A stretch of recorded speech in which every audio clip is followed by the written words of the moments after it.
Buddy Bohn, we're on. Sounds good, Mark. Welcome to Let her rip. Welcome to Passion Project. I'm super grateful to have you here. This is really cool for me. So thank you for taking the time. We were talking offline, and this is one of those things that's super fun for me because, as I mentioned, like I've known who you are for a very long time. I started paddling the Catalina Classic in the 90s, mid 90s, and you were one of the guys that revitalized or brought it back in the 80s. But that's once a year. So I would see you at the beach, and we were talking earlier, like I would see you after you're like winded, you're passed out on the sand, you're dripping wet, picking up a prize or something. That was it. That was it. And then the next year. So to get 90 minutes to sit and chat and talk story, because I think of you in these terms, like I love the history of surfing, history of paddling, history of our coast and the characters and the culture. I'm very involved in lifeguarding, even though I'm not a lifeguard. I'm super passionate about what lifeguards provide and the services and the people. And you do all of that and have done all of that. And so you're like the perfect cross section of all the things I appreciate, on top of we'll be able to talk story about Hawaii, and we'll be able to talk story about all the characters that make up all these things that you've been a part of for better part of your whole life. Pretty much the whole deal. Right, the whole deal. And today you're living in where? I'm on the big island of Hawaii in Kapa'au, which is the birthplace of Kamehameha I. Oh, got it. And what brings you back here right now? Family. We are welcoming in a new grandson. Congrats. Karl the Fifth. Karl the Fifth. Does that make you Karl the... I'm the third. Karl the Third. Got it. My son's the fourth, and his son's the fifth. Well, congratulations. How many grandkids is that for you? It's only two. We've got two boys, Jack and Carl. Oh, congrats. Yeah, we've got the 7-year-old living with us with his mom up in Kapa'au. Oh, you do? So he went to, Kohala Elementary, first grade. Wow. Well, that's the fun. only blonde-headed I was going to ask. Well, kid in his whole class. I can imagine. Outstanding. Well, listen, I know, so I appreciate you being here while you're on family break, but you didn't always live in Hawaii. No. I was born in Santa Monica, California. My parents were from Venice Beach. And, and then we moved to Manhattan Beach, I think, when I was 3. What brought your family to coastal California back whenever they came? My grandparents. Is that, where'd they come? Like, were they from? Well, on my mom's side, they came down from Canada right after World War I. My grandfather was actually Danish. His family, they'd migrated through East Coast, Chicago, and then they were working ranches and stuff up in Canada. So he was in the Royal Canadian Mounted Artillery. Wow. And that was Holger Junget. Wow. And he met and married my grandmother, Stella Poole. Stella Wade. Her mother was Poole. And then they moved down to Southern California. Hallelujah. And he was a butcher and raised 3 daughters down there. And both my grandparents lived on the same street in Venice. By design? No. Just by chance? No, totally by chance. Wow. Is that where they met, your grandparents? Or your parents, I guess. Is that where they met? Well, my parents, the kids knew the kids, right? It. And my mother's friend, Joyce, was my dad's sister. Gotcha. And after the World War II, my dad was in the Navy. He'd written back and forth to his sister, and she was in the Marines. And his sister was in the Marines, and he was in the Navy. Mm-hmm. Wow. Yeah, she was during World War II. World War II, yeah. He was in the Pacific, and she was based out of Southern California. She would do the maps and charts and stuff that now are just all computerized. Sure. But anyway, she knew Joyce was her name. My mom was Betty, and they knew each other. And my dad was writing to her, and what about the girl down the street? Is she available? And anyway, the rest was history there. Wow. And that was in Venice? Yeah. So you haven't gone far. Well, you have now. Well, all my family's from Venice originally. I mean, that generation. But yeah, we would always get together. And everyone's spread out now, and half of them are deceased. Yeah, sure. So, Buddy, you grew up. You said 3 years old. You moved from Venice to Manhattan Beach. Yeah. And then you spent a very long time in Manhattan Beach. That's where I grew up. Yeah. Yeah. Mind me asking what year you were born? 48. 48. Okay. And so how old does that make you today? I can't do the math fast enough. Well, it's my birthday next week. It'll be 78. All right. Happy birthday. You look great. Still here. You've done a lot too. You've done a lot. You've packed a lot in there. So one of the things that's super interesting to me, as I said, history of the coastal life, growing up, going Venice to Manhattan Beach. What was life like growing up there for you? Well, it was my world, right? I mean, we didn't know anything other than that. And it wasn't until I had a perspective of 20, 30, 40, 60, 70 years, I realized how good and how different it is. Different it is than today or than anywhere else? Well, pretty much both. Yeah. It was kind of a special time. Us baby boomers, there were kids everywhere. When we moved to Manhattan, it was just developing. Vacant lots, sand dunes, all of that. Total freedom? Total freedom. And we were trusted. I mean, get out of the house at the crack of dawn, play all day, come back before dinner, or make a phone call. Pretty safe time too, right? Well, give you an example. I would ride my bicycle from Manhattan Beach to Venice to mow my grandmother's lawns. I could do both in one day. How old would you be when you were doing that? I was probably 12. Would you let a 12-year-old do that today? Could a probably 12-year-old do that arrest you today? if I you know, did right? that. For sure. And, no bike path or anything like that. The cool thing was Vilsey Jacobs had a shop down there, just the other side of the Culver Bridge. And, I'd stop in there and, ogle, and boy, this is so great. Does that mean you were surfing already at that time? Were you guys in the water when you were kids? I was pretty much, my first recollection of being in the water was with my arms around my dad's neck body surfing. I was a jellyfish patrol. But, so I was right there. And, he grew up, like I told you, in Venice. He was on the Venice High School swim team. A lot of those guys became LA City lifeguards. So those are the first lifeguards I knew were the guys working Venice in that area. So your dad was in the Navy? Yeah. He wasn't a lifeguard though? No, he didn't have the eyes for it. Oh. He had bigger things in mind than being a lifeguard. What was your family like? What were mom and dad doing at the time? When I was born? Well, post-military. In Manhattan Beach. He wanted to go. He wanted to go to Notre Dame. He wanted to study engineering.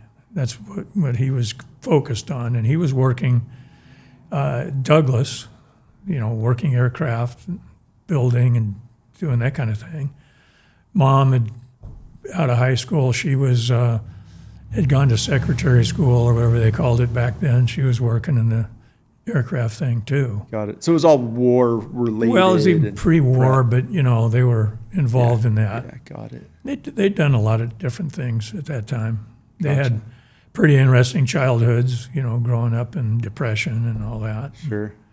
So you're post-depression, obviously, growing up in this, as you said, like this magic zone in the South Bay. Yeah. Very different than it is today, undeveloped but developing.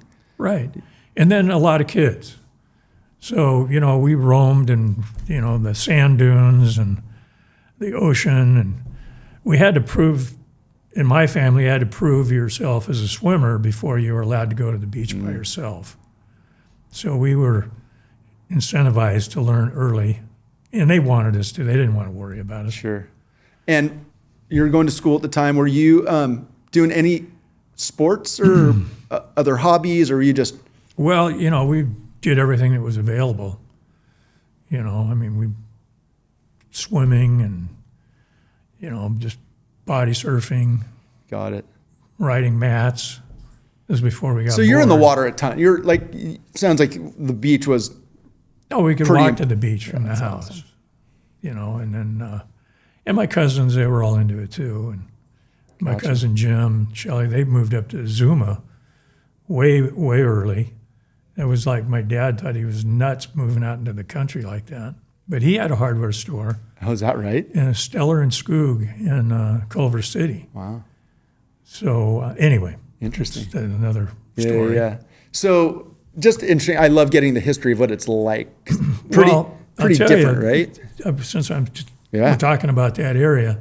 So my friend Bob, he gets a board from Velzy Jacobs, and I'm jealous, and I want one. And so finally, it's coming close to Christmas, and I'm begging my dad. And he goes, well, so I had to prove myself. He had a swim test for me, the Manhattan Pier I had to do. It's winter.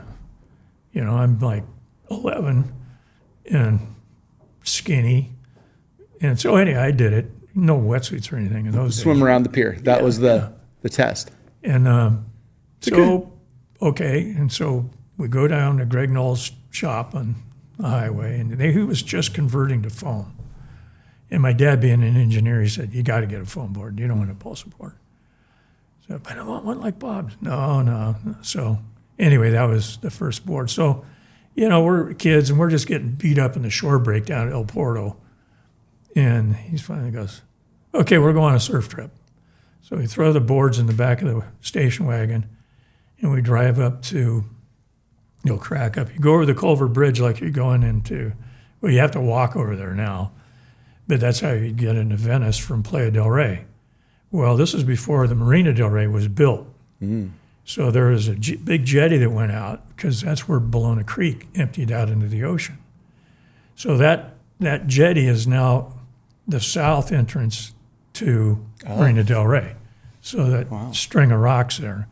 So all the sand would build in on that. And so when just a west swell would come, it would just peel down that rock deal, and he could walk out, I don't know, 100 yards and he'd be this deep.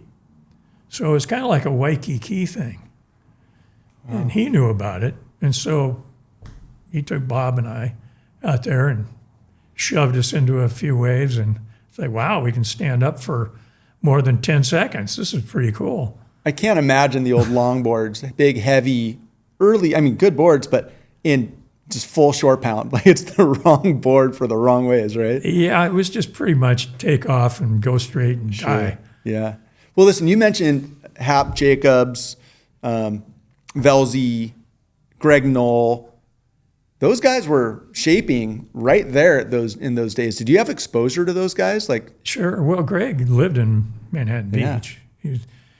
He would, in 6th grade, I remember I was going to Pacific at that time because we moved from 30th Street to 17th Street. And in the cafeteria, he would do with his projector, and his girlfriend would run the projector, and he would stand there and narrate it, all the films that he'd shot that winter in Hawaii. Wow. And of course, we're going to buy his boards, right? Of course. But anyway, it was pretty cool. It was like hometown deal. And, he had a pretty good reputation by then. I'd already witnessed the paddleboard race at that time. And, as little kids, we'd go down to the pier and watch the Catalina race come in, because the city made a big show of it. It was before, like the International Surf Festival we have now. Each of the beach communities had their own event. So Manhattan had paddleboard days, and they had the International Paddleboard Race. And that went, which is basically the race we have today is the Catalina Classic. But it ran from 1955 to, I think the last time they tried to do it was 61, but they had to call it off. Yeah, big storm or It was something, a big right? storm. That last one. I think Doyle was ahead. And, Mike Doyle. Yeah, he probably would have won it. But And what was that race called originally? Manhattan Beach International Paddleboard Race. Which is now effectively what you guys. Yeah, so what happened after that 61 race, a guy that was organizing it, Cliff Webster, died of a heart attack, and he was the driving force behind it. And the Chamber of Commerce, which he was part of, I think he may have been the president, pumped thousands into this event because they were drawing people down to buy real estate. They were trying to get the community going, right? So all the businesses, everyone were involved. It was on television. Really? It was really a marketing. Yeah, I mean, to that some was degree. there was a lot of money involved in it, trying to make more money. Yeah. That was the goal of it. So anything sensational. They had a volleyball tournament, which became the big 6-man tournament that they have. So for you said you would go down there, you'd watch these guys come in. What do you remember, or what do you remember of that? Well, I remember, them being cold, having put blankets on them. There weren't a lot of them doing it. Yeah. So it was, and they had loudspeakers, and it was exciting. They drew thousands of people down there to watch it. Was it essentially the same course that we do today? It is the same course. So what's the course of what's now the Catalina Classic Paddleboard Race? Well, we started at Isthmus Cove in 2 harbors, and then we paddle straight. It's basically due north to the Manhattan Beach Pier, and then we set up some buoys out by the roundhouse. So What's the it's a roundhouse? water finish. Yeah, off the end. Yeah, the end of the pier. Yeah. And there used to be a bait shack, just kind of where it goes up and then turns into a circle. Yeah. And we used to do it off the bait shack. But there's so much sand that's built into the pier that, we said, well, we got to really can't have it in the surf line. We got to have it a little further. Got it. But yeah, it's amazing how much sand is built in there I can over imagine. the years. Well, we'll talk more about the race and the genesis of it and how come you guys got involved Okay. in the 80s. Sure. But let's keep going with some of the history. So you're growing up as a kid. You're in the water a lot. You're in South Bay. High school, where did you go? Maricosta, Oh, class of 66. 66. Got it. And what were you doing sports? What were you? Yeah, I played water polo and swam. Did that. And then, I don't know, there's a club in Manhattan Beach called the Manhattan Beach Badminton Club, and it originated on the beach at Marine Avenue. It was a building that was adjacent to Red Car rail tracks, which is where the bike path is now. Oh, interesting. It was a pavilion. So they were able to lease the upper part and have a couple of courts there. And then they had some sand volleyball courts, and that's where the club really got going. I think that was 1938 or 39. Wow. So that burned down at one point. So they bought a lot up on 18th Street. It was all sand dunes. So they built this big gym up there and a pool. So we got to learn how to swim in that pool. One of the members, Gail Wyatt, he was the coach at LA College. So in the summertime, us kids, beach kids, we learned proper stroke and Gotcha. all that stuff up there. And then we learned how to play badminton. Hold on, badminton, really? Badminton. Well, it's probably like pickleball today. It was probably like a fun, I don't know. Well, or maybe not. It was a lot more serious than I thought it was. Really? It's a strictly indoor deal. And now it's an Olympic sport. I don't know if you ever watched it. I've never watched it, but I was aware that it is. Yeah, it's the third fastest game in the world. Really? Wow. And you played that? Highlight, ice hockey, then badminton. Wow. Quickest. Who would have known? Shuttlecock comes off that racket at 200 miles an hour. Wow. Sounds like you still like that game. I do. If the body could play it more, I would do. All right, so you're doing badminton, swimming, badminton, water polo, so we're and playing, beach life. My brother's in it too. A lot of the kids in the area were because our parents joined the club. So what else? Okay, go over there, So we did. Classic. And it's a great game. Huh. Very competitive, and we played it now. We played on the national championship. Really? deal. Oh, you went that far with it? Yeah, and then when I got to 18, I kind of let it go. Wow. But the guys that I played with, they went international, played all England, and married women from Indonesia and played all over the world. All right, so here I am making light of it, but you guys it's really a real did. thing. Yeah, it's a real thing. Got it. When you're a kid, you go, I'm going to play badminton. Okay, good to know. So anyway, All right. I was doing that a lot. you Yeah, know, which sounds- is really hard on your feet when you're wet all the time. So anyway, that was a lot of fun. Staying busy. Yeah, I mean, I even tell my kids, like, if you don't have cell phones, there was probably 5 TV channels. Like, you're going to stay outside all day, Yeah. right? And you're going to go do stuff all day. You're not going to sit on the couch. Yeah. Well, my dad designed and had a house built on the next block over. When they opened it up, it was just a sand dune prior to that, and built this really cool house down there. And then all the parents got together and they built a Little League field down there. So now we had a baseball field next to the house. How fun to be able to, like, go, okay, badminton over here. I'm going to put the house there. We're going to put baseball. Like, that's the good old days, It was like right? a round robin. That's so cool. So we had it made. It sounds like a good life. Now, with all that time in the ocean, and I foreshadowed it with the story of spending a lot of time lifeguarding in your life, was there a junior guard program back then? Well, I think when I was probably 13, I heard of one. My cousin Dennis, who was my mother's older sister, they lived down and just had moved to Rolling Hills, which was just being developed. So Torrance Beach had one down at Rat Beach. And so Denny, he learned to surf down there. And I was going, that looks interesting. But the little group they had in Manhattan, was like, we weren't really my crew wasn't really that interested in it. In the junior guards? Yeah, I mean, at that time. So the black ball flag was invented at that time. Which means what? Well, that's the flag the lifeguard puts up, and all boards out of the water. So at that time, when they brought that into effect, there weren't any alternative spots. You were out of the water. So 10, 11 o'clock, it's like, what do we do? Right. So we're going to go play volleyball or go home and then come back at 3 or 4 when they pull it down. Gotcha. So we were a little hostile to that. And then that changed over the years. And then when we became lifeguards, it's like, well, we got to get surfing areas over here too, right? And so, okay, we're going to try that for a while. And so that eased up. And, you know, when I became a lifeguard, I was a junior guard instructor and eventually became the director of the program. But when I was a kid, it didn't rub me the same way. That's so fun. And that's pretty common, right? Like, I guess. what we're into now is not always what we But the enjoyed back guys then. that I became lifeguards with that were junior lifeguards were a mile ahead of the rest of us.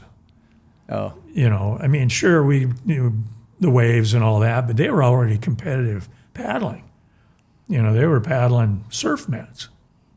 oh, really? Surf Racing mats. surf mats. Really? Yeah. I've never heard of that. Wow. Yeah, we didn't have boogie boards. Yeah, I guess not. So, but But- yeah, they were, you know, a whole into that competitive spirit. And that really wasn't what we were doing. Yeah. But so that was kind of fun. Yeah. So just to kind of finish the thread, you're at Miracosta. Did you have goals? Like, was college one of those things that your parents like, no, buddy, you're going to college? Or was it a choice? Well, it was available. And my dad was the only one in his family that went to college. My mother, she was 3 sisters, and the 2 older ones went to like secretarial school. Excuse me. But yeah, my dad, didn't want to force us, but it was like, well, what do you want to be? I mean, what are you going to do? Kind of a thing. And, you know, he was a pretty good example, but he kind of had a spirit of like, where's your sense of adventure? So see the world, do something. But he's a real family man. But so how did that manifest? So like that spirit of adventure, was that something that you guys would go do together? Would he go take you on adventures or push you to go do stuff? Yeah, we would do stuff. I mean, he was, obviously, he loved to fish, he loved to hunt, loved to body surf. I mean, when I was a kid, we'd go to Mexico and he would body surf, right? We would fool around and, I mean, when we were real little. And so there was that, and hike, and he was a navigator on a ship, and he was always, you know, well, okay, what direction are you going? How are you doing? You know, where's your landmark? You know, so that was always there. Gotcha. And so what did you end up doing after high school? Or did you have I always say, did you have a magic wand? Like in high school, towards the end, if I had a magic wand at the time and said, hey, buddy, you can do anything you want. Like what were you hoping to do after high school? I really didn't have any burning desire to do anything. I mean, I wasn't that red hot of a student because I was doing all this other stuff, probably just average, a little above average. Took a couple of classes, I took classes that when I went to college, I didn't have to take them. I fulfilled my math requirements and everything in high school.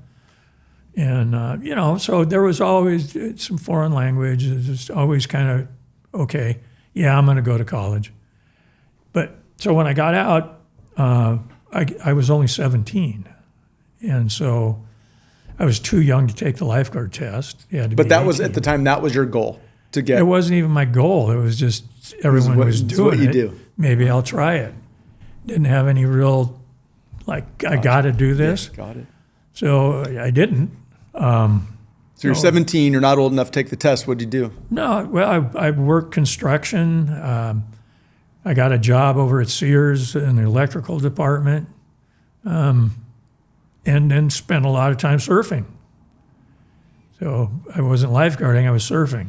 Did you do any other, like when you had that block of time between, because it sounds like you were waiting to become 17 or how, did you need to be 17 or 18 to become a lifeguard at the time? LA County, you got to be 18. 18. So you were waiting. During that time, is that what you were doing? You're just working? It wasn't like I was waiting to do it. It's like, well, that ship sailed. Oh, gotcha. No big deal. I can go and surf. I'm going to be down there anyway. So I'm surfing and got my VW van. I'm going up and down the coast and, doing my own thing. And then rolls around the next year.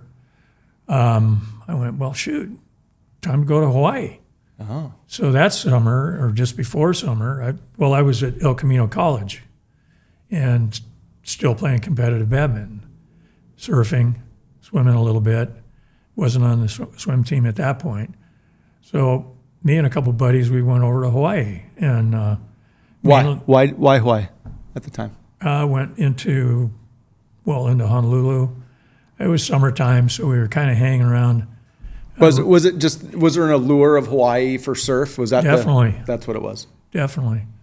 So there's all these little rites of passages, when you're a kid growing up on the beach. Have you been there? Have you done this? Have you, can you do this? So we kind of push each other. So, okay, well, let's go over there and see what it is. The big brothers have already gone and come back, and it's a thing. And of course, here we were when we were in sixth grade. Greg Knoll's selling it big time. Right. So, yeah, it was a thing we had to do. And so we got over there, rented a little flop house down where it's all built up in Honolulu, Waikiki, from an old Chinese guy. It was an opium den underneath us. For real? For real. Wow. And so we all just had mattresses on the floor. There were three of us. And then we just surfed down, threes and that area for about a month. And it's kind of boring. Let's go over to Maui. Mm-hmm. So two of us, we went over to Maui. We hooked up with a couple of other people that we kind of knew. They were older guys. And so the one guy I came with, he bailed. He kind of had some problems with, that was Rick. He got his comeuppance out in the water one day. Is that right? And he kind of said, I'm out of here. So there I was. So I rented a place right in town in Lahaina. And I stayed there for months and months and months. And, good living. And I tried to get on the Coast Guard there, but I was 18. I was too old. The list started when you were 16. And for the Coast Guard, really? Yeah, you could sign up on the waiting list at 16. Wow. And by the time you got to 18, you were in. Wow. Well, I couldn't get to the back of the list. And so anyway, Vietnam was starting to heat up about that time. So it's like, well, I got to get back to college. So I went back over, walking around El Camino, pulling cards for classes, and I run into Mike Stevenson and Alf Laws. They were going there, and they go, hey, you're a swimmer? Come on, get on the team with us. And I go, well, okay, I guess I got nothing better to do. And I knew they were lifeguards. They go, well, you got to do this and become a lifeguard. And I go, well, okay. So they come on down. I'm going to be working at such and such a tower. And went down there and hung out with them for a couple hours. And I went, well, maybe you got a point here. So I go into the swim coach, Rudy Kroon, and I go, look, and I didn't know at the time, but he was at Venice High School when my mom was there, same class. He never said a word about it. So I go, Rudy, I want to get on your swim team so I can make the lifeguard test. He goes, you go a season with me swimming, that lifeguard test will be nothing. I go, what? Kind of scared me a little bit. But I did, and I went through it, and it was Alf and Mike and Paul Bescahazy and myself. We actually set the school record for the 100-yard. I guess it was 4 by 100. Wow. So I felt like, okay, I'm good. I'm ready to go. And that's at El Camino. That was at El Camino. What years would this have been? That would have been 1968. Got it. And by being in college, that kept you out of Vietnam? I had student deferment at that time. Yeah. Got it.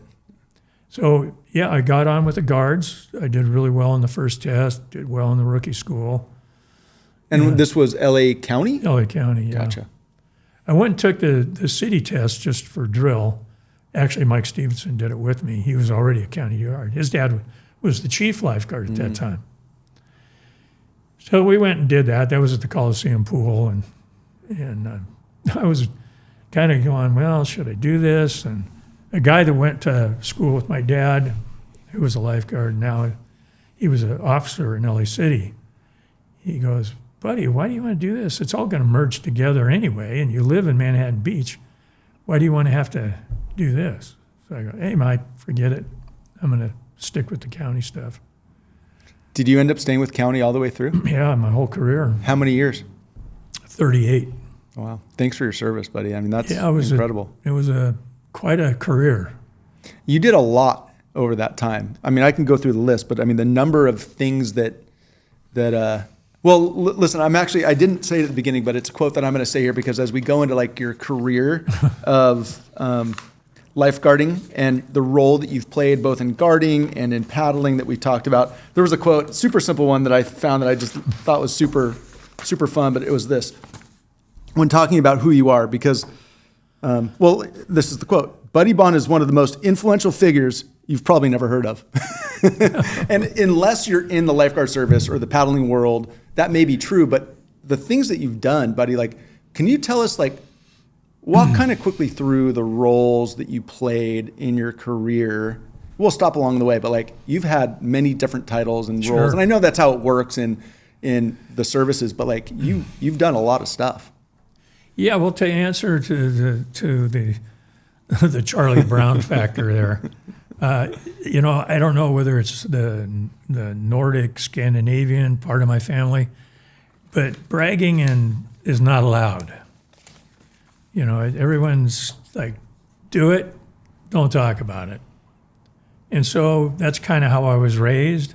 So I've never, jumped up and down, tried to get a lot of fanfare. Well, you're also, that is especially when I was researching this and talking to some people, I mean, everybody that knows you that I'm aware of is like, Buddy's as humble as they come. So especially when you've accomplished a lot, like it says a lot, whether it's Danish or just your own personal view of the world, I give you a lot of praise. And again, I've always said this about all Don't my... Don't embarrass me. Oh, you're going to be embarrassed a little bit. But all my lifeguard friends, they're not it's the job and they're proud to do it, but they're not looking for praise.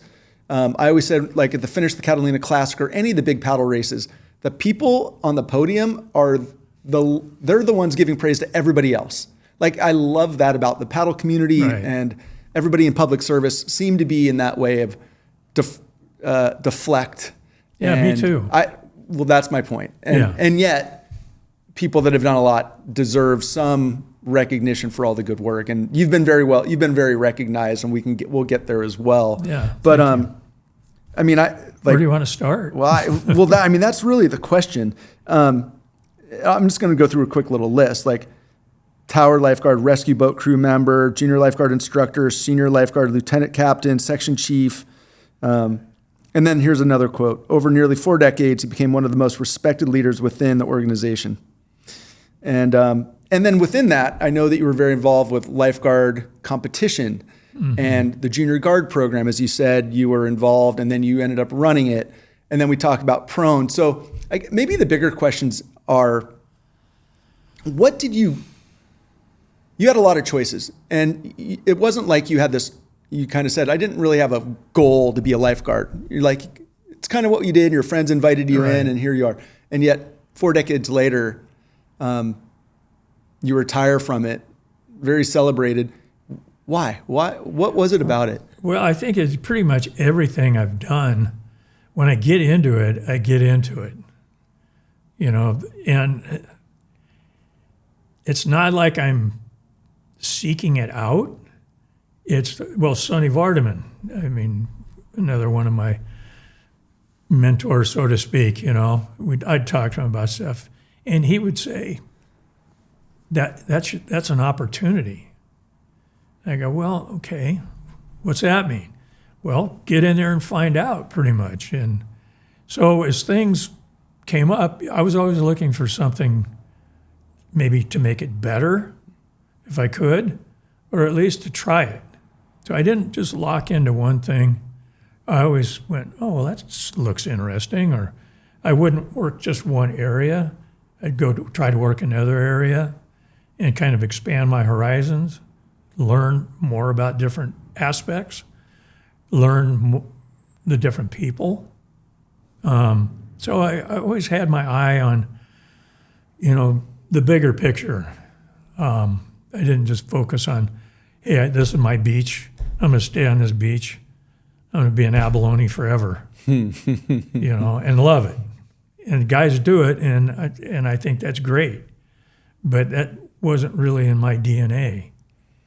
Well, it's interesting, but thank you for sharing that. It's interesting because I resonate with that. I know a lot of guys that have been riding shortboards, as an example, for 40 years, and that's all they want to do. And I went from shortboards and longboards to prone boards to stand-ups. And we were talking offline, and you're like, well, I've got my garage here full. My garage there is full, and I've got a storage unit full of toys. What kind of toys? And this is just sidebar talk, but what are the sports and things that have captivated you or kept you entertained over the years? So many. Like what? Well, I mean, as far as, let's start with the ocean, body surfing, board riding, longboards, shortboards, stand-up, then paddling, racing boards, stock boards, unlimited boards, all that kind of stuff, stand-up. Then that morphed into the surf skis, and in high school we did 6-man canoes. In fact, we built our own canoe. That's a whole other story. I can only imagine. So, that aspect of it, and then all the friends and people within that sphere. And then there was the diving, the free diving, the spearfishing, scuba diving. I got certified when I was a sophomore in high school. And my dad's friend Jack Cloud gave me my first regulator. It was a double-hosed U.S. divers. My first tank was a modified, welding tank or something. Wow. So I got in on that early. So that's kind of the ocean stuff. Fishing. Learned to fish saltwater on the Manhattan Pier. And then we went and we'd get the half-day boat out to the barges off Redondo. And then that morphed into bigger deals and tuna fishing in Mexico and further south on multiple days.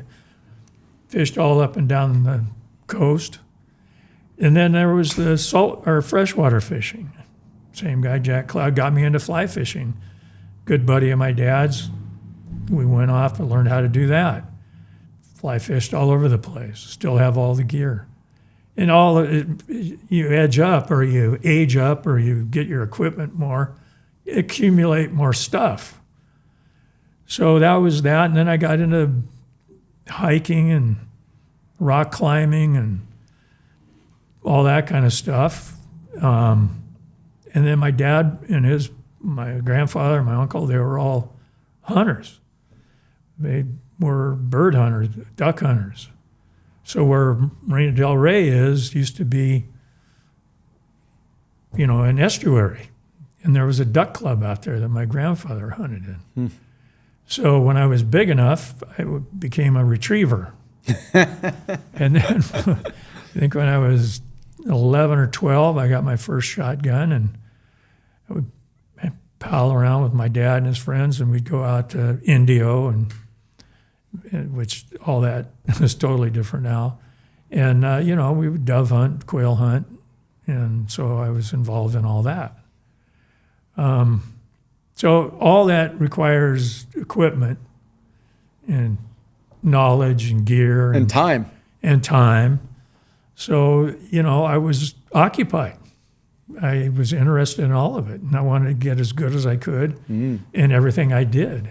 See, for me, that's the key right there, buddy. Like, I think that's what I picked up on when I was doing all the research and what I've heard and talking to other people. Like, and you said it, like you wanted, and it sounds like your mentor even said, like, it's an opportunity, go try it. But like the difference between like dabbling and really trying to master everything, getting really good at stuff and really pursuing it, like that's from your resume, looks like what you've done in career and personal.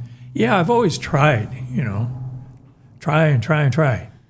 I'm trying teaching my grandson now, he's 7, swimming, he wants to swim on top of the water. I mean, under the water more than on top of the water. So he wants to surf, and I go, look, you got to give me at least 25 yards crawl stroke. And so we're working on that, and he's kind of resisting. He wants to, and I hold him. I go, Jack, because he comes up, I got it. And I go, no, you don't really have it. We're going to work on that, right? And I really like the fact that you try. Okay, Pop, I'll try. So he's working on it, but it reminds me, nothing's overnight. You got to put some time in. And, when people would come to me, oh, yeah, I want to paddle a classic. And I go, well, cool. What are you doing? And tell me what you're doing. And I go, well, think about this. You might want to do this. And, really put the time in. Yeah. Anyway, try. Not everybody likes to put the time in, right? That's no, kind of the difference. difference. And that's part of the problem with the kids now with the screen time. If they don't get it, they just do another one. And that desire to, that grit to work and try and get it, figure it out. I don't see it so much. Yeah. That's what I'm working on with that kid. Yeah, that's good. Yeah, there's no easy button for the things that you're talking about. Becoming a recognized, accomplished lifeguard, becoming a prone paddler, able to, or run, whatever it is, get good at fishing, get good at hunting. Like, it takes time. It doesn't just happen. No. You got to do the work, right? No, and that's the fun of it, too. That is the fun of it, for sure.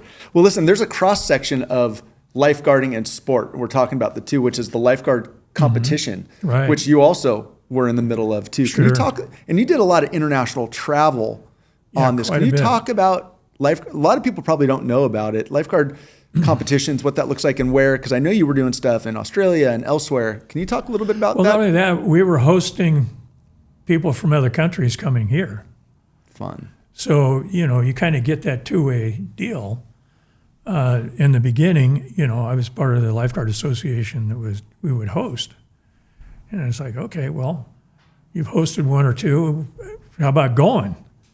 And so that was always opportunity. And I got involved with that early on. And, we've had a really tight relationship with Australia dating back even before 1956. Now, 1956 was the big pivotal competition. It was hosted in basically Melbourne. It was the Olympic Games that were held down there. And in conjunction with the Olympics, the Surf Life Saving Association of Australia held a carnival, and they invited anyone in the world that had the same kind of sport. It was mainly the Commonwealth countries at that time. You were going to have New Zealand, South Africa, because they all kind of had that SLSA background.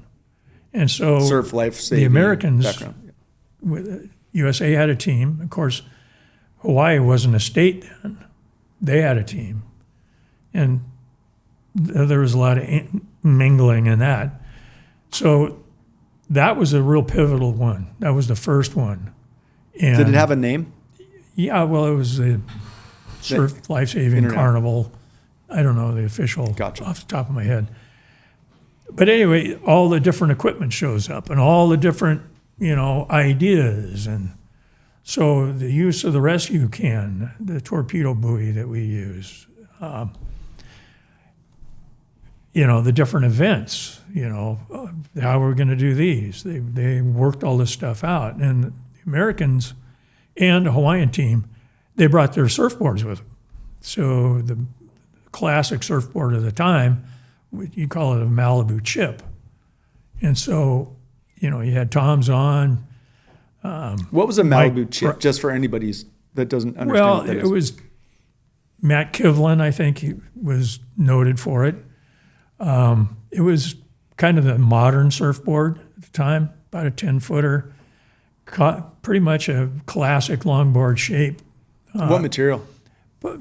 Mainly balsa wood and fiberglass. That was kind of the new thing right after the war, during the war.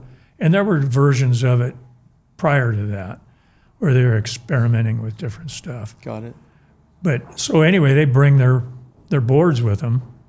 Well, it's the first time the Australians had seen anything like that. So they introduced these, and so the sprint paddleboards to this day in Australia are called MALs, or for Malibu. And it's based on that original that right? insertion of equipment. Wow. And so there's Greg Knoll has it, or I think his son has it. They got newsreels taken of these guys surfing in Australia, and they left their boards with them when they left, and then they were copied from there. Got it. But anyway, that interchange of ideas was kind of the start of it. So then it wasn't a few more years, the Australians sent a team up, just a study tour, and did some competition. And then after a while, we formed what we called the Wayland Shield, which is a competition that's every 2 years that goes back and forth. Between where and where? From Victoria and California. Where's it held in California? It's been held all over. When I was managing teams over here, we'd break it up. We'd have some up in Santa Barbara, maybe some down, Long Beach, could be Newport, could be anywhere. But LA County is mainly organized it. We've tried to make it from time to time more of a state draw.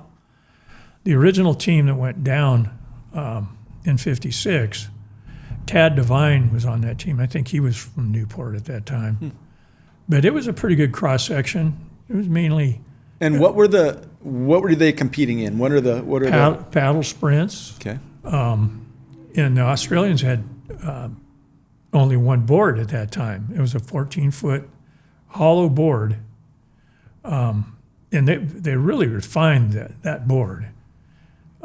This was before they'd seen the Malibu board, right?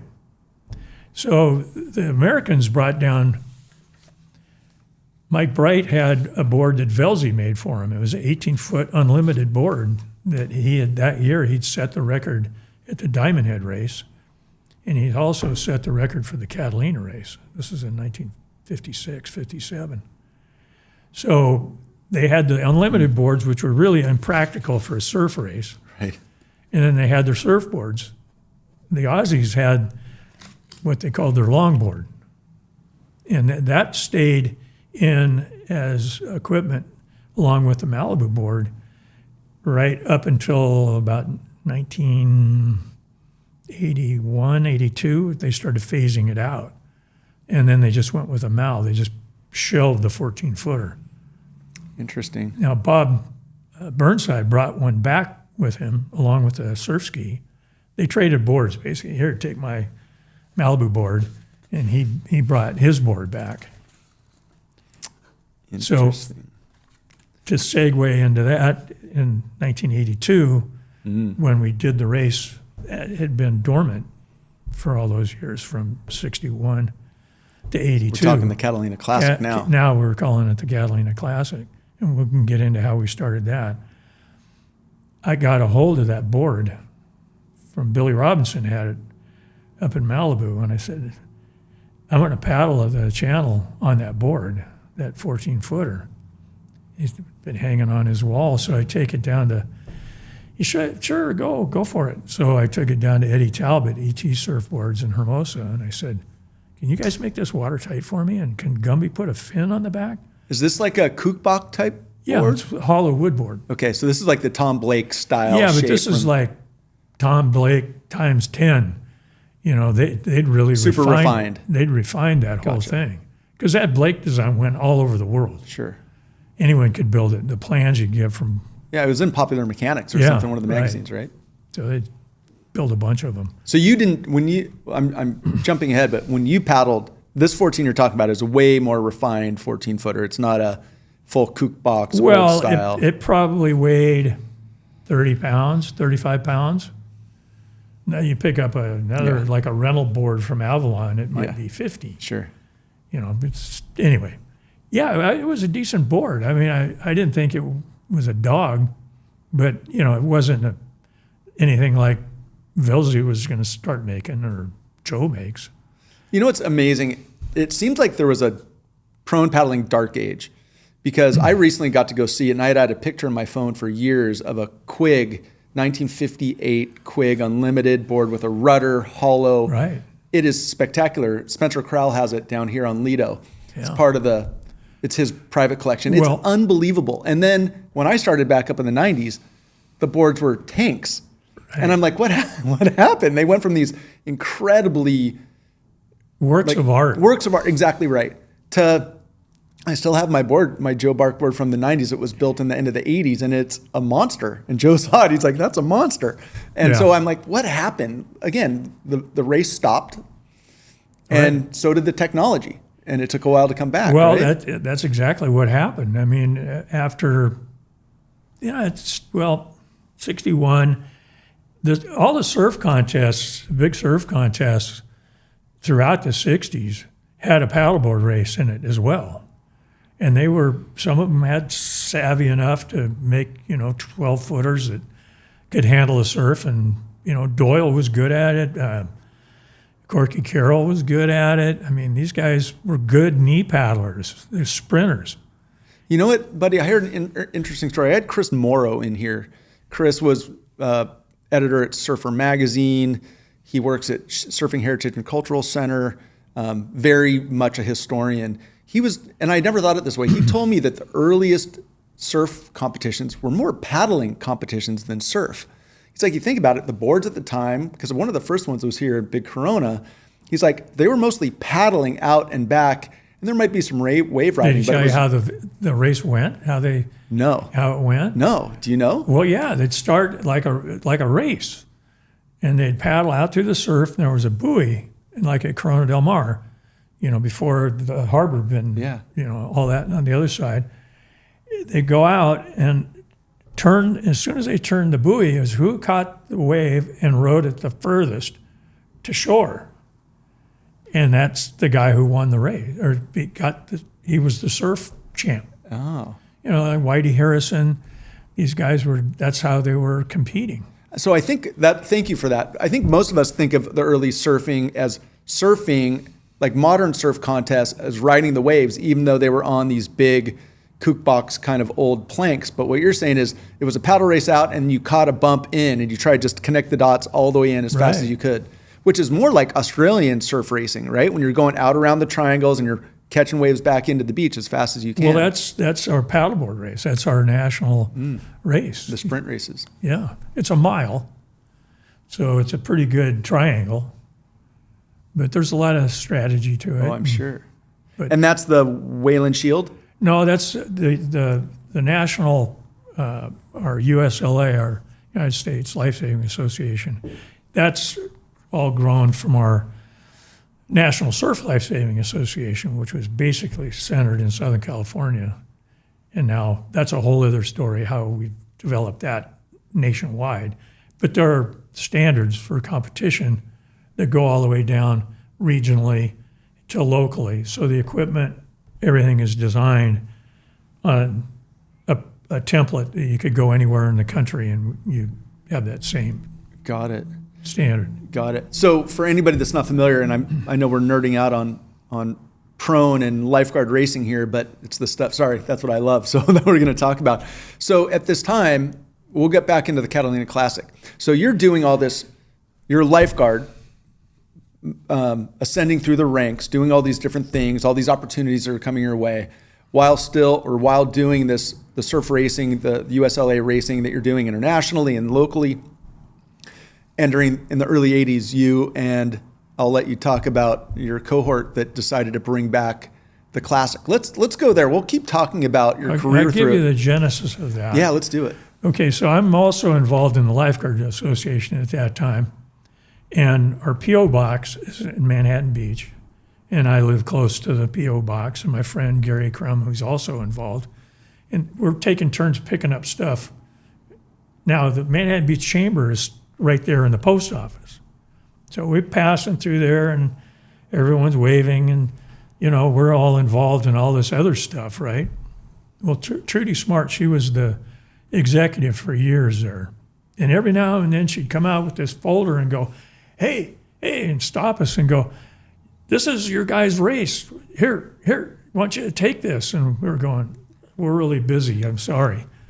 And so that went on for a couple of years. And so, I get to talking and Gary's going, I don't want anything to do with that. And I'm going, well, I don't know if I do either. And so at one point, the Historical Society was in that same building and they were just getting started. And so Trudy's talking to this gal and this gal's talking to Trudy. And now I'm Steve Wood and I, we're the lieutenants, or they call them captains now. We've got Manhattan and Playa del Rey as our area. And having grown up in Manhattan Beach and hadn't seen the race when I was a kid, this lady comes up from the Historical Society and she goes, we want to get one of these paddle boards for our museum.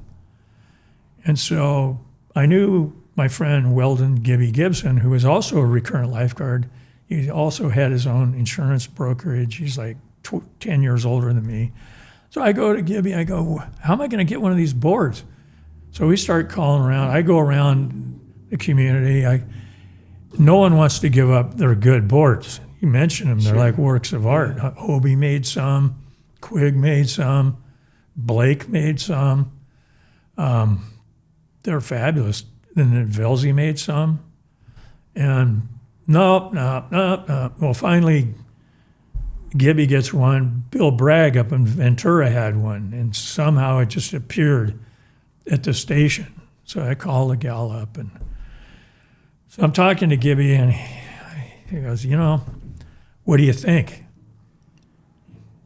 Would you help me do this race? Uh-huh. And he goes, the only reason I would do that is if you'll paddle it. And I go, okay, I'll commit. And so that's that way. You said this to him or he said it to you? He said to me, if you paddle it, I'll help you I'll help you put on the race. So I said, okay, I'll do it. So we shook hands, and next time I was up at the chamber, I kept, give me that, Trudy, I got it. So this is the original bylaws, the original rules, the whole deal. So we sit down, and they hadn't paid their taxes or anything in all those years. It had just been sitting there. And so, well, okay, let's just do it, and let's not put any flags up. We don't want to get called on the carpet here. So we designed the race based on the original Manhattan Beach International Paddleboard Race. Now, Gibby had paddled it, I think, 4 times. And back in the 50s? Back in the 50s. So, and there were a lot of those guys that were still around. Mm-hmm. Now, back up a little bit. When I'm asking these guys for boards, they're going, how come you don't do that race? Every one of them. How come we don't do that race anymore? And they're like shaming me. So you saw an opportunity, huh? It was an opportunity. So, okay, let's do it right. So pulled down the rules, talked to my uncle, who was the head guy on the West Coast promoting Beck's beer. He said, I can give you guys some money. So we got shirts. We had a perpetual trophy built. And then it was like, well, who's going to do this? We got to beat the bushes here. So, the only people that were really doing a lot of that kind of navigation between the channel were the swimmers. So I started talking to a lot of the channel swimmers I knew. And I go, well, how do you do the safety? How do you do your navigation? What's your communications? What are you doing?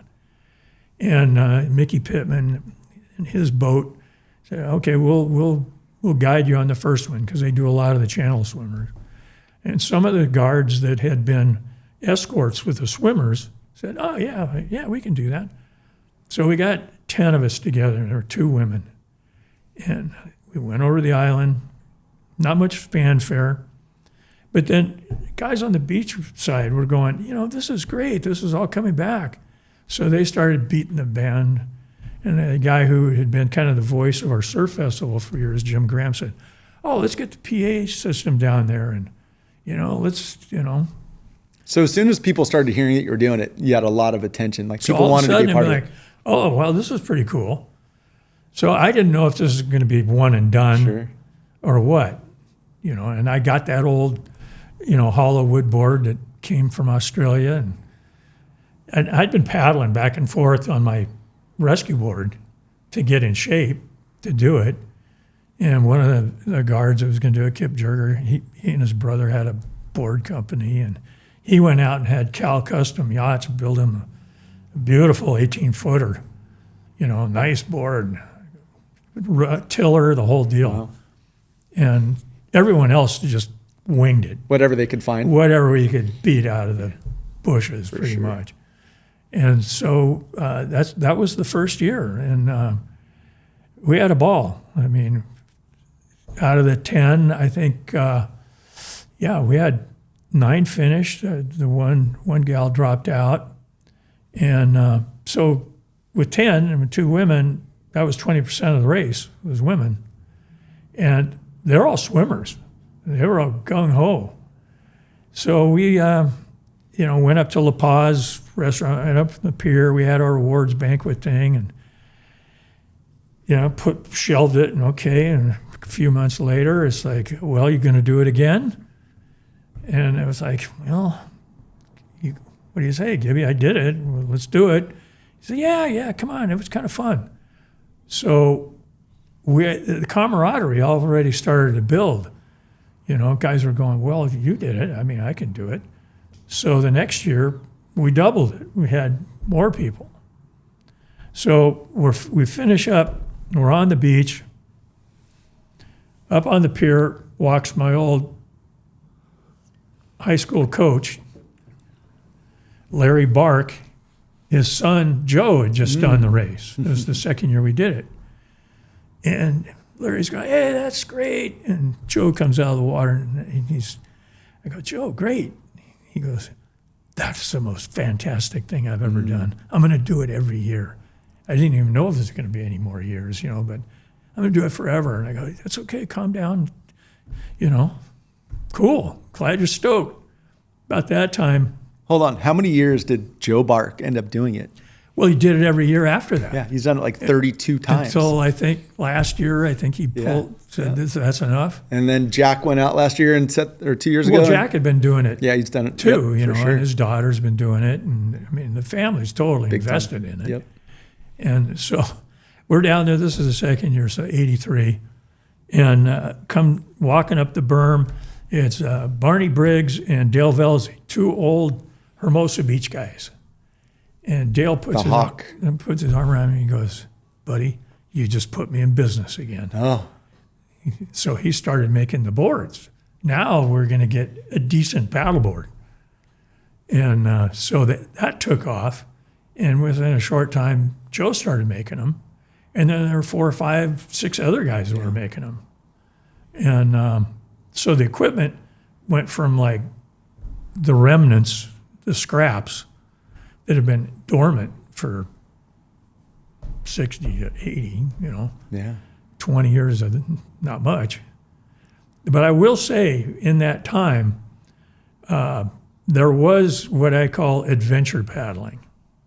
So there were guys that built boards for distance, not so much speed, and they did all kinds of stuff, and that's a whole other subject. So, well, you might remember Larry Capune, sure, right, from Newport, that paddled the whole eastern seaboard, went all over the country, Great Lakes, the whole deal, that kind of thing. You've got Gene Tarzan Smith, paddled all the channels in the whole Hawaiian chain. Yeah, and that was probably in the 50s? No, that was late 30s, 40s. It was that far back. Amazing. Yeah, I mean, the guys were doing stuff. It goes back to Tom Blake, when he describes a surfboard or paddleboard. It's your ship on the ocean, your boat. You're out there. You're on your own.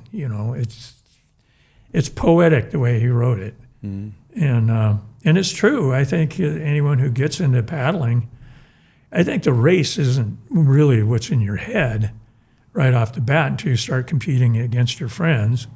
You're just out there learning it, cruising it, putting your time in, and getting the stoke. I mean, it's rewarding. I mean, some of the most incredible experiences of my life have been out paddling. Mine too, for sure. I mean, what you see, what you feel, there is no other way. Well, a giant thank you, because a lot of my life started when I found a prone paddleboard and started doing the classic. So many of my friends, so many of my experiences, all the additional sports that I've done kind of started with me doing the classic back in the 90s. And I didn't know it existed. Growing up where you do, and where you were in the middle of this and you knew that history. Down here, there was nobody prone paddling in the 80s and 90s. So, but I always say that we look at we sit here and we look at Catalina all the time. So I always challenge all these young guns, all these young surfers, lifeguards. I'm like, if you've lived, or older guys, my age, older, that have never done it, that are thinking about it, I'm like, you've looked at that island forever. Once you paddle it, you have a very different sense of it and sense of yourself that, like, I paddled that channel. Like, it's pretty powerful, pretty magic.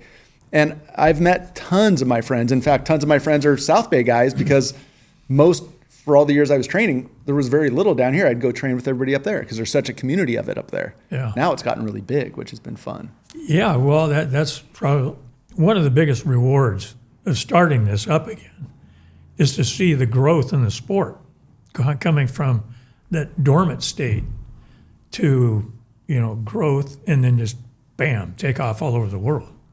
Big time. So, And you did it. Take a lot of pride in that. You did it yourself. You were challenged initially, but you did it quite a few times. Yeah, I did it. I trained for it 4 times. I did it twice. I think your name's on the trophy. Yeah.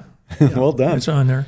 But the whole idea, and this comes back to a few years ago, one of my last years when I was actively involved in providing the safety for the whole race. So the night before the race, I'm sitting there at the house at Two Harbors. My cousin John, I knew I was there, and he's helping with the safety, and he escorted me on my first race in '82. And I'm reminiscing about when Bob Hogan, who was involved in the original Manhattan Beach paddleboard race, he was the lifeguard that got that going. He called me from Hawaii and said, "Buddy, I want to come over and do the race one more time before I die." Mm. And he was in his 60s at the time. I said, "Sure, Bob, you're in. Come on over." Well, Bob, that's a whole other topic. One of the most incredible people Bob I've Hogan. ever known. An artist, lifeguard, incredible waterman. Mm. So he comes over, he does the race, he finishes in the top 10. Own equipment, own deal. And I get a call from Greg Knoll. he and Mike Stang are coming down, and they want to be able to give him his trophy. Wow. I said, sure, why not, Greg? So he comes in, he pulls me aside, and he goes, he taught me everything I know about being a waterman. And he's going blind from glaucoma, and he wanted this to be one of his last visions. Wow. I'm choking up. Go, come on. So Greg gets up there, and it's packed. This is how he did it back then. We're at like the Rotary Club. The guys are doing a fresh barbecue for everyone. We're all drinking beers and having a good time. And he's got a commanding audience. I don't know if you ever knew Greg or seen him, but he's promoter of all time. I mean, he's got the big voice. He's a big guy. And everyone's pin could drop. And he goes on and on about Bob Hogan and how he taught. Greg worked at the bait shack when he was a kid on the pier, and Bob Hogan took him under his wing, taught him how to surf. When the waves were huge at Lanada Bay, he'd get Greg and get him up there in the middle of the night, and they'd swim out there with surf mats and ride it. And just went on and on. Everyone couldn't believe it. So anyway, the camaraderie and it kind of grew out of that kind of feeling. Greg said, don't ever commercialize this. This is the greatest hometown event you could ever have. And don't tell anybody about it. That was his mentality. I said, well, I don't know if I can control that, Greg, but everyone's having a good time. And so it kind of, over the years, it just kind of went that way. And while I'm talking to my cousin at the table, I'm getting all teary-eyed about it and reminiscing. And he goes, it's the soul of the race. And I go, you're right, John. It's the soul of the race. It's people connecting, and it carries on from year after year, generation after generation. We're watching this. I love this, buddy. Thank you for sharing that, because there's so many. We now have this huge group. In fact, we have a big group paddle on Saturday. There'll be 50, 60 people qualifying for our Ben Did Go crossing, which is just another way to cross the channel. Sure. And a little bit more doable for a lot of people, because it's not a race, it's a group paddle. But I want people to hear, I'm so enamored with the history of the classic and the Genesis story, that what you just said, I want people to hear that, because it is the community.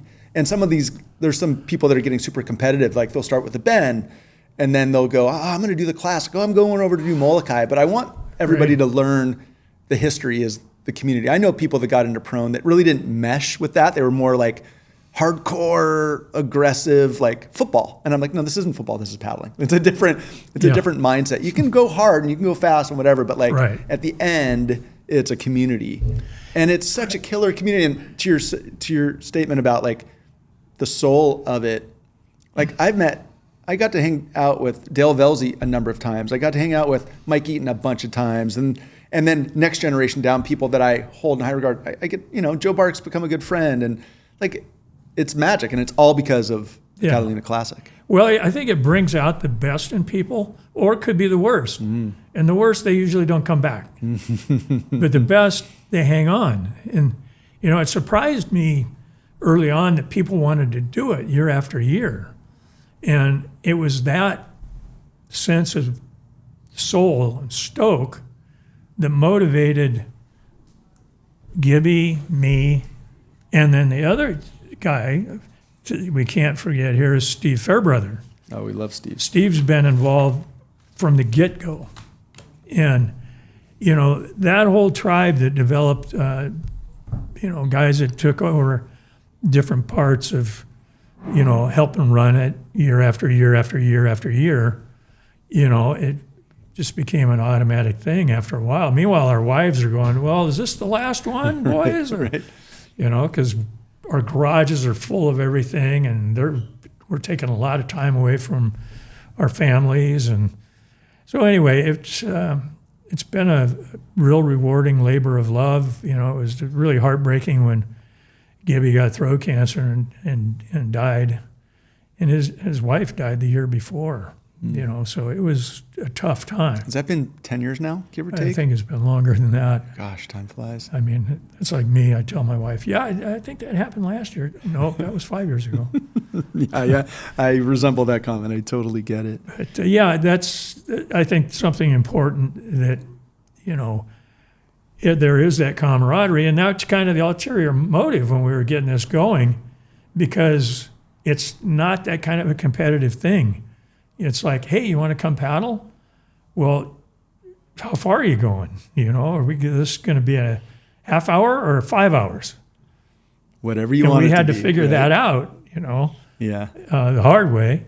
And so, yeah, Steve's been the salt of the earth. And, you know, Joe Bark, I mean, you can't have a nicer, more honest guy. And, you know, and I think it's infectious. I mean, it carries on. Yeah. And what is it? You said it, like some of your most memorable experiences have been paddling. Why? What do you think? Well, I mean, it's one way to look at it. If you were from Colorado or whatever, and you go on the mountain and you go on a long hike and you don't see anybody, you're just out in the wilderness, and you're just there with your own thoughts, and it's so clear. Everything's so clear in your mind, and you feel it, you sense it.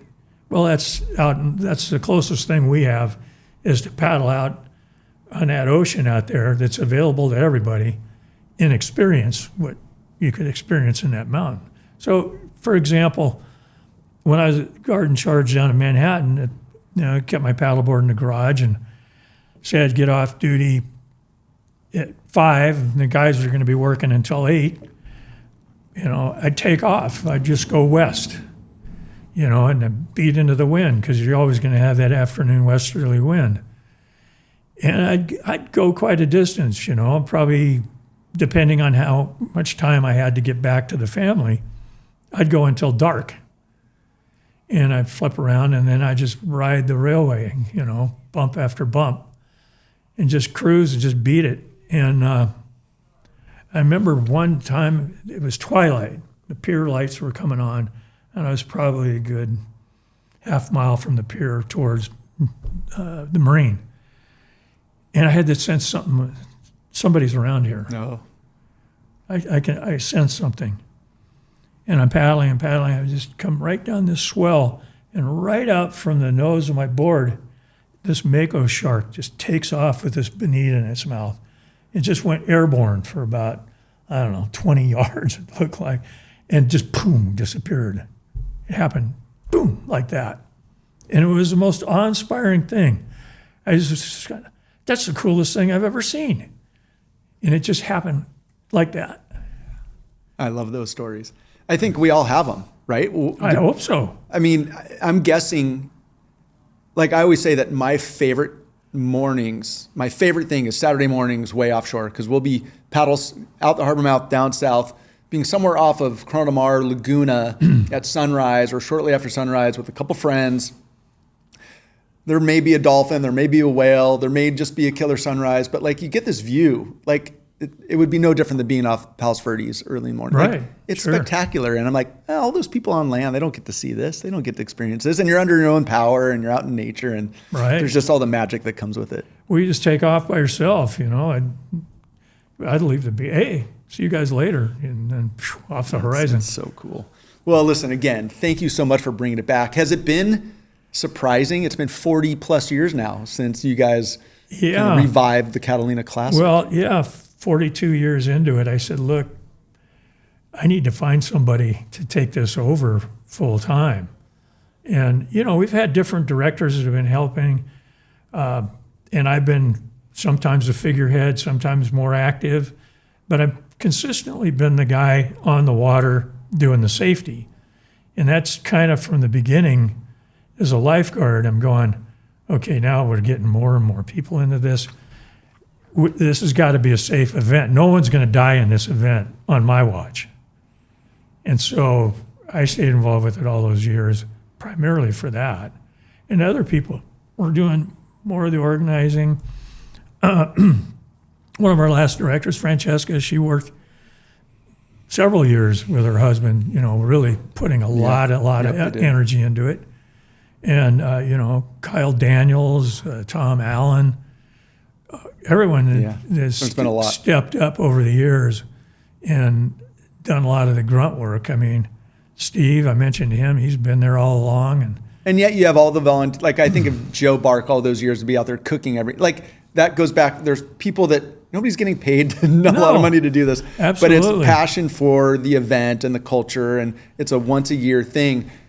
40 years later, it's really incredible. And I think of all the people I've met through it and all the people that have come out. As you said, some people come out and do it once and done. Some people come out and they do it for the next 20 years. Right. I was proud to get my 10-year little extra large little board. Again, these are all the things behind the scenes. It's just been really cool. So thank you again for you guys having the foresight. It's been a humbling thing to see it grow and all the great people that are involved.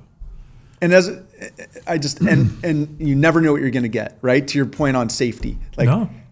Some year it'll be sheet glass and perfect. Some year it's going to be snotty as all get up, and you're just going to have to persevere. Yeah, I mean, it's a whole other perspective. For sure. You know, when you're running the gauntlet. My first year was 96. Oh yeah. Well, you got that baptism by fire. I did. Absolutely got beat up and I got it. You know, that was the one year that half the field didn't finish, and you know, the boards we were on were not. You know, there was one ruddered board in the race, and I learned a lot that year for sure. Yeah. Well, that was the 1 year that I had kind of taken a time out from the water side of it. I was more on the beach side that time because it was my high school reunion. That's a good choice that year. Steve Traeger was the lifeguard captain and the Baywatch captain over at the Isthmus at that time, and I mentored Steve since he was a young lifeguard and had more faith in him than I had in anybody.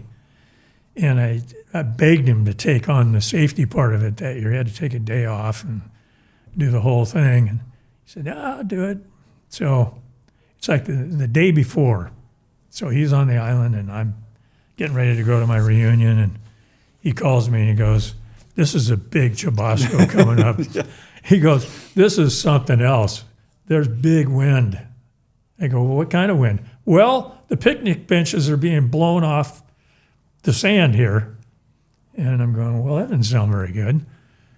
And he goes, I don't know if we should do this race. I go, well, I don't know either. I mean, you know better than I. I mean, what do we do?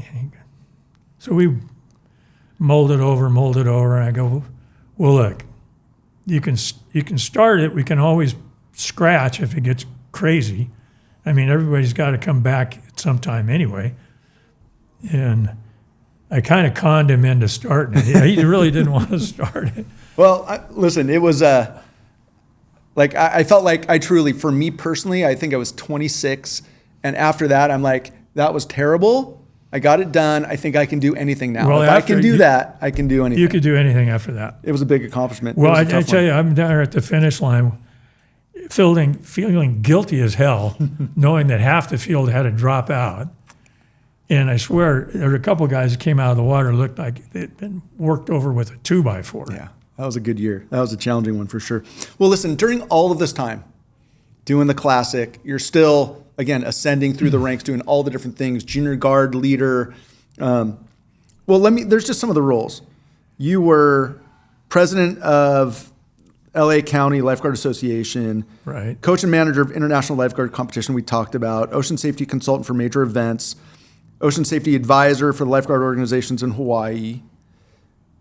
We didn't talk much about it, but you've also been a historian through all of this. Like seems like it's been very important to you to collect the history of, I don't know if it's been LA lifeguarding or certainly we're talking, I mean, anybody listening can hear of all the knowledge you have of the history of it in LA. Why has that part been important to you? Well, I've always been interested in history, design, art. It's just something I've always been interested in.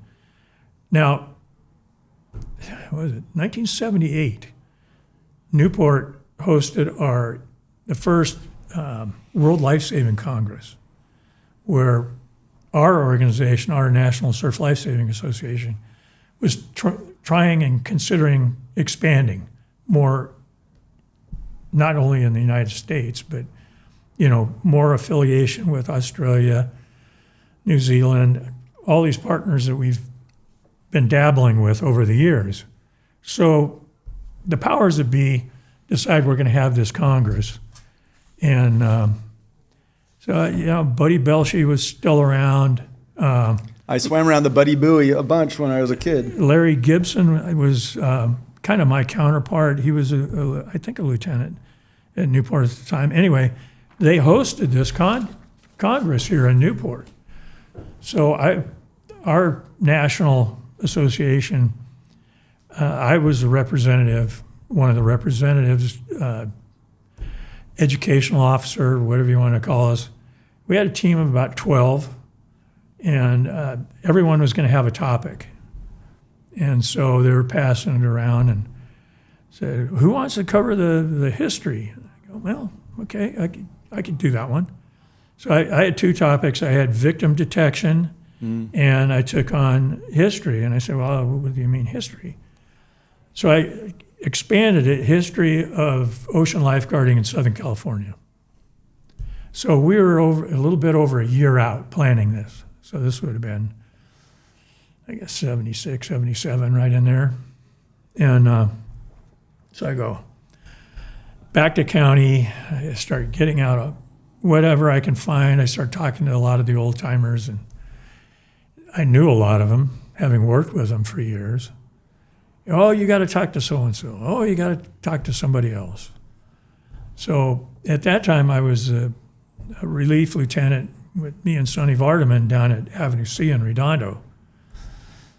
So I'm about a few months into this project. Now the word's spreading in the Coconut Wireless. Right. And so guys are calling me up. Oh, yeah, you got to talk to so-and-so. So they're giving me their scrapbooks. Here, take it, copy it. Well, my friend John DeGroot was at Art Center in photography. So I call up John, I got another one. And he'd take it into the studio and photograph. If we had good photos, he'd copy the photo and come away with a couple of prints, a slide, and a negative. And so I started archiving all this stuff. And so I went all the way down to Huntington, talked to old Bud Higgins, who was their first chief lifeguard back in the day, and sat in my VW van there. I think we were at Bolsa Chica. And I had just a little hand pearl quarter. We didn't have video cameras or anything back at that time. And so I was just documenting and sharing photos, and I'm writing things down and recording things. So I was going up and down the coast seeking that stuff out. So I'm sitting at Avenue C, and I'm writing the schedule and getting ready to go out on the beach, and Jerry Witt walks down the ramp. And I knew him a little bit, he and his brother, and of course I knew the kids and Tommy Witt. I didn't know him, but he was. Who are these? These are, I don't know who they're from the South Bay, but these guys are like pioneers. Okay, gotcha. And so Jerry and Tom were like my parents' age, maybe just a little bit older.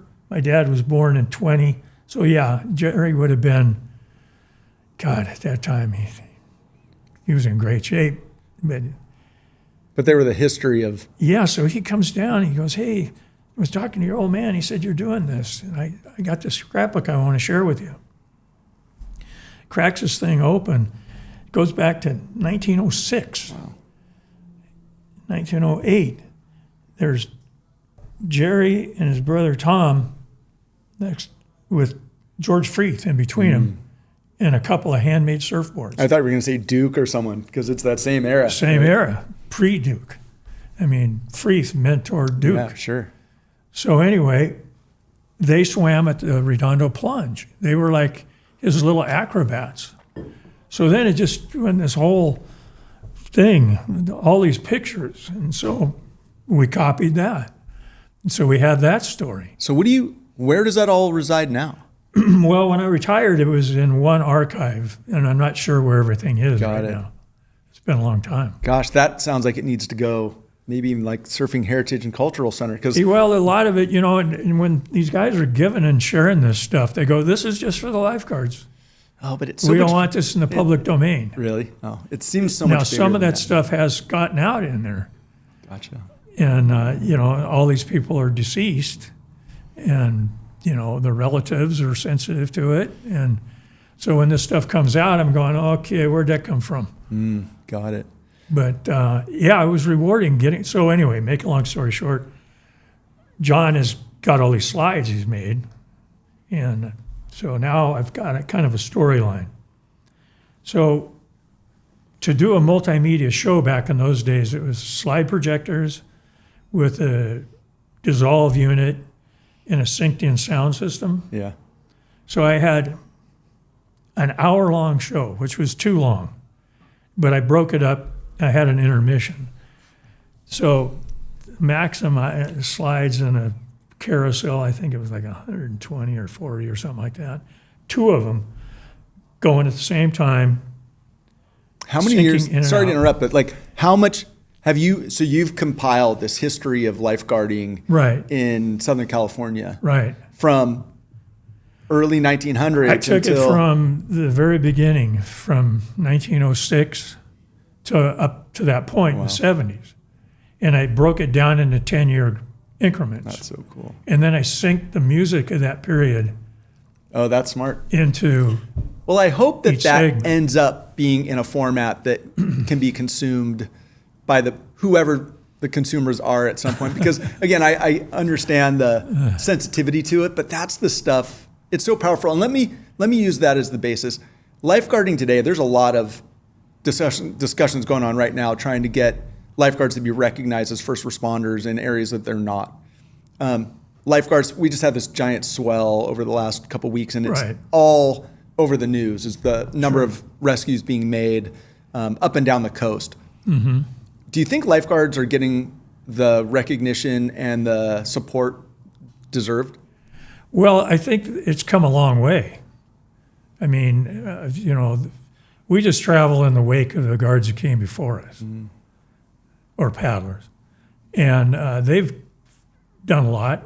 I think we've done a lot in my generation, and the guys that came behind us are doing a lot too. I mean, it's a lot more professional than it was when I started in the 60s, a lot more. But those guys came out of World War II and made the organization more kind of paramilitary. The chain of command, they really strengthened that. They got out into the community and really showed them what they were doing. That's really the genesis of the competition, is to show the community what they're paying for. Yeah.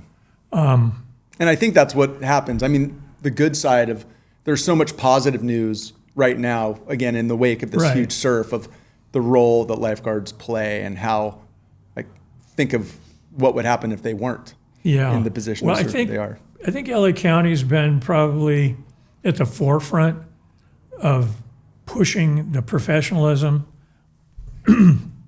of ocean lifeguarding and really demanding and getting what's due.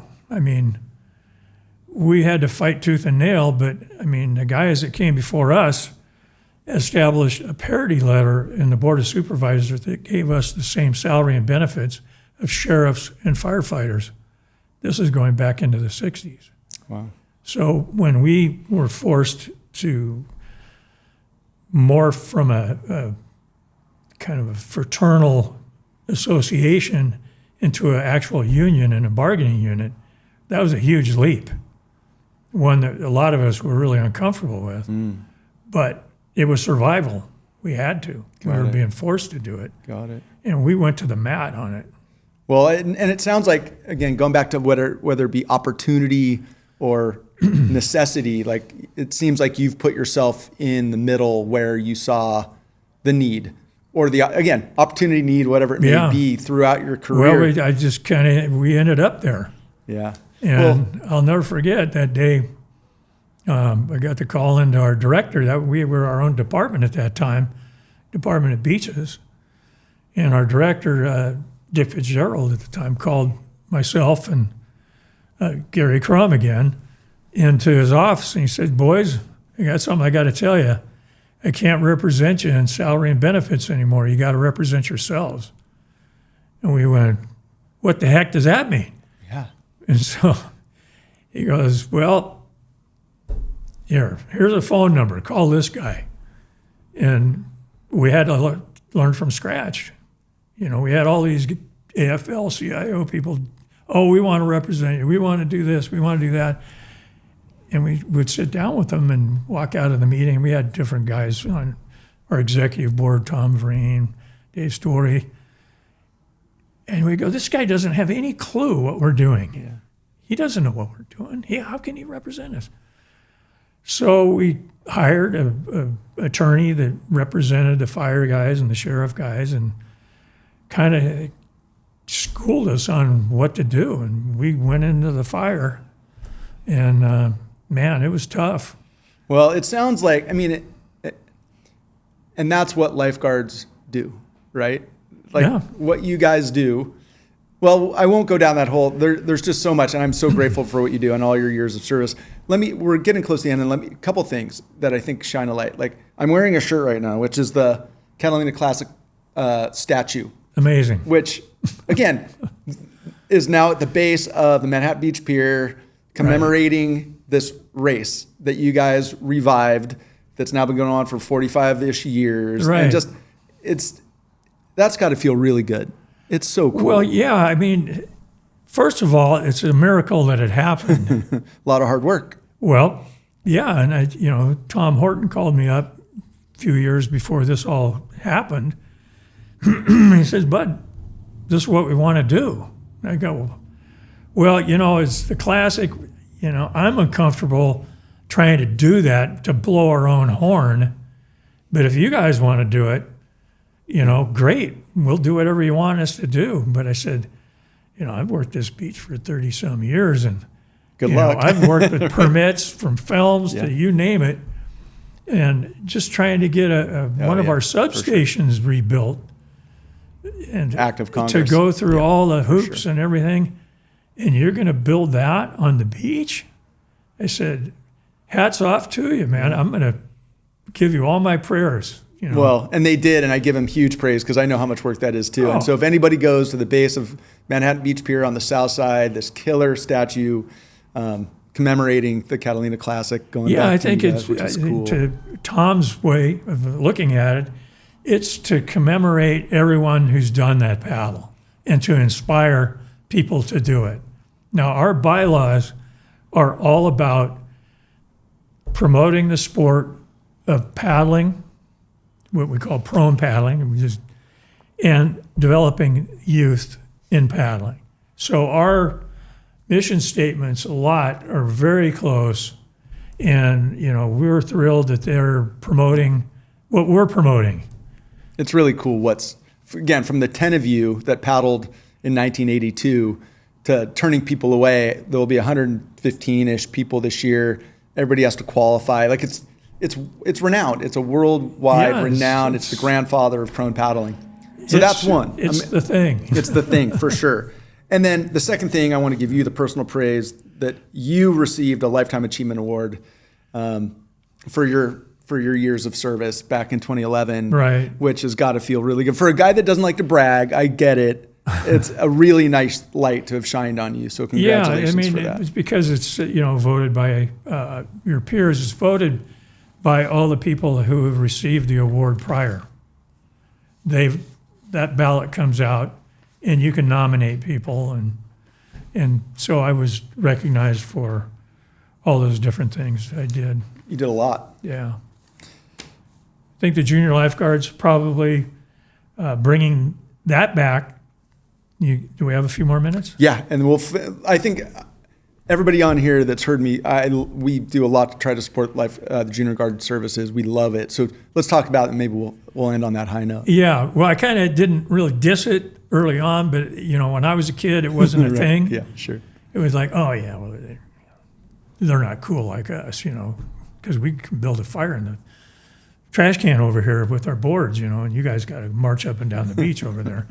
But anyway, I'm so proud to be involved in it as an instructor, and then as being invited in to be an assistant director and then director of the program was a big thrill. When I was promoted or asked to take over the program, that was the high note. The low note was I get called into the director's office again, and he goes, "Bud, I got some bad news. We're going to have to cancel the program. We got the budget," and the CEO just said, you got to slash. This is right when we've merged with LA City, Santa Monica, which we're now operating everything on the same budget that we had before, just with the county beach. So he goes, "Yeah, we're going to have to probably curtail the Catalina operation and the junior guard program." I go, "Well, let me go back to the drawing board on that, okay, Fitz?" And so I'll go back, and the guy that was now my assistant, Robinson goes, "There's got to be a way."